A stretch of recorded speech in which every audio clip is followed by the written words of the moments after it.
the quarterly. Joshua, Judges, Ruth. Lesson 3. Joshua 7:1 to 8:29. Achan's sin and its consequences. After the triumph over Jericho in Joshua 6, it only took a moment for Israel to turn that victory into defeat. The Lord had been very clear about the instructions for the spoil gathered from Jericho. Since the battle had been the Lord's, the spoil was to be completely devoted to Him, and either destroyed or placed in the Lord's treasury. Joshua 6:17 to 19. Yet Achan disobeyed the Lord, and his individual sin had consequences for his family and for the entire people of God. The same covenant solidarity that saved Rahab's family destroyed Achan's. Achan's secret sin could not be hidden from God. The result was Israel's defeat when they attacked the much smaller city of Ai. Not until Achan had been dealt with could the conquest move forward once again. Israel's consecration to the Lord was critical to their entering into the land, just as it would be critical to them maintaining their place in the land. Joshua's instructions to the people were crystal clear. They should devote the city of Jericho and its entire population, except Rahab and her family, to destruction. And they should keep themselves from taking any of the spoil. Joshua 6:16 to 19. And the rest of chapter 6 shows Israel obeying the first part of these instructions, while the beginning of chapter 7 shows us a single Israelite, Achan, who disobeyed the second part, taking some of the spoil that should have been dedicated to the Lord. Chapter 7, verse 1. To break faith, ma'al, is a covenantal term. A breach of covenant loyalty has occurred. Even though it only affected a single individual, and his family, who must have known what he was doing since he buried the spoil under his tent, chapter 7, verse 21, the guilt of such a covenant breach affected the whole community. As a result, the Lord fought against Israel rather than for them. And the difference became evident immediately when they went out to take on the next city in the conquest, the small town of Ai, a place so insignificant that archaeologists are still not sure exactly where it was located. The force of 3,000 men sent by Joshua should have been more than adequate had the Lord been on their side. But without the Lord's help, they were roundly defeated. Joshua 7, verses 4 to 5. The tables had been turned. The covenant community was under God's judgment, and so now it was their hearts that melted and became like water, as had previously happened to Jericho. Chapter 7, verse 5, compare chapter 2, verse 11. Now, to his credit, Joshua realized the seriousness of the situation, and did not respond merely by sending a larger army against Ai. Instead, Joshua and the elders of the people responded to the defeat by rending their clothing and falling down in front of the ark in lament. Joshua 7:8. Joshua cried out to God in despair, asking him why he even brought Israel across the Jordan if he was planning on leaving them on their own. Verse 9. Such a defeat would embolden their enemies, and it brought dishonor upon the Lord's name. Verse 9. And God's response to Joshua was to tell him to stop praying and start acting. Verse 10. There is a time to lament over the sin of the people before the Lord. For example, Ezra, chapter 9, verses 3 to 4. And there's a time to do something about sin. Until the sin of stealing the devoted things had been dealt with, there could be no victory for Israel. Verses 11 and 12.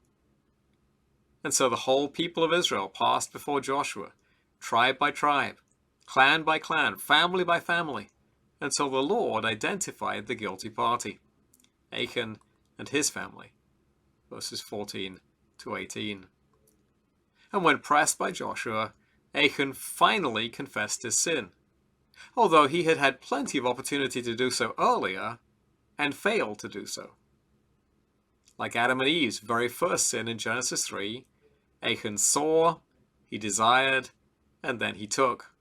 Joshua 7:21. With similarly disastrous results, not just for him, but for the entire community. The stolen objects were recovered from Achan's tent, confirming his guilt. Verse 22. Then he and his family were separated off from the covenant community, and they were annihilated just as Jericho had been. If part of Israel became like the pagan nations and flaunted their disobedience to the Lord's commands, they must be destroyed, just as the nations were to be. Only in this way could the dangerous contagion of their sin be removed from the community. And so Achan and his family were stoned in a place that became called the Valley of Achor, Valley of Trouble, verse 26, because their sin had brought trouble upon the whole people. The stones with which Achan and his family were stoned became the second memorial pile of rocks in the book of Joshua, which is said to remain to this day, that is, until the time of the original writing, in verse 26. The first was made up of stones taken from the Jordan riverbed. This pile represented a testimony of God's grace to his people thus far, bringing them out of the wilderness as miraculously as he brought their fathers into it. See chapter 4, verse 9. The second pile of rocks stood as a testimony to God's wrath poured out on the sin of his people. Israel's God is a God of grace and mercy, slow to anger and swift to forgive sin. But he's also a God of perfect justice, who brings judgment upon those who transgress his law. Exodus 34, 6 and 7. Only after Israel had dealt comprehensively with the sin in their own midst were they ready to take on the conquest again. They no longer needed to be afraid or discouraged, but could go up against Ai confident that the Lord was with them and that he would give them the victory. Chapter 8, verse 1. What's more, this time, Israel would be permitted to keep the plunder and livestock from the victory for themselves. Chapter 8, verse 2. In other words, Achan's sin was not only wrong, it was unnecessary. Like Adam and Eve's sin, it was based on the presumption that God is a hard taskmaster who uses people but doesn't care about meeting their needs. But God had promised to give his people the promised land, a land flowing with milk and honey, with houses they didn't build and fruit trees they didn't plant. Deuteronomy 6, verses 10 to 11. And yet, on the first day of the conquest, Achan looked at the plunder and saw a beautiful cloak from Shinar, Babylon, and 200 shekels of silver, and a bar of gold weighing 50 shekels. Chapter 7, verse 21. Now, this is more than a stray glance from Achan. He saw the designer label on the cloak. He saw the weight of the silver and the gold. But of course, the tragedy is not what Achan saw. It's what he didn't see. God was giving him and his people a whole land to possess. But in coveting what belonged to God alone, Achan lost everything. He accepted Satan's depiction of God as a hard taskmaster, and so was easily persuaded into the sin that then led to the destruction of himself and his whole family. Joshua then set out to attack Ai. Joshua 8:3. This time Israel adopted a more conventional military strategy for luring the opposition away from a defensive stronghold by pretending to retreat. Lulled into a false sense of security by their earlier victory, the men of Ai did not know that this had been God's doing.